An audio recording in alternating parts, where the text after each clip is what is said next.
சங்கீதம் 6. கர்த்தாவே, உம்முடைய கோபத்திலே என்னை கடிந்து கொள்ளாதேயும், உம்முடைய உக்கிரத்திலே என்னை தண்டியாதேயும். என் மேல் இரக்கமாயிரும் கர்த்தாவே. நான் பலனற்று போனேன், என்னை குணமாக்கும் கர்த்தாவே. என் எலும்புகள் நடுங்குகிறது, என் ஆத்துமா மிகவும் வியாகுலப்படுகிறது. கர்த்தாவே, எதுவரைக்கும் இறங்காதிருப்பீர்? திரும்பும் கர்த்தாவே, என் ஆத்துமாவை விடுவியும். உம்முடைய கிருபையின் நிமித்தம் என்னை ரட்சியும். மரணத்தில் உம்மை நினைவு கூர்வதில்லை, பாதாளத்தில் உம்மை துதிப்பவன் யார்? என் பெருமூச்சினால் இழைத்து போனேன்.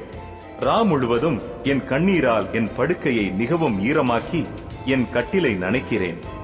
துயரத்தினால் என் கண்கள் குழி விழுந்து போயிற்று. என் சத்துருக்கள் அனைவர் நிமித்தமும் மங்கி போயிற்று.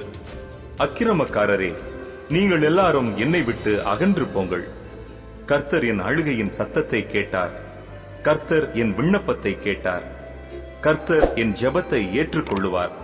என் பகைஞர் எல்லாரும் வெட்கி மிகவும் கலங்கி போவார்கள். அவர்கள் பின்னாக திரும்பி சடிதியிலே வெட்கப்படுவார்கள்.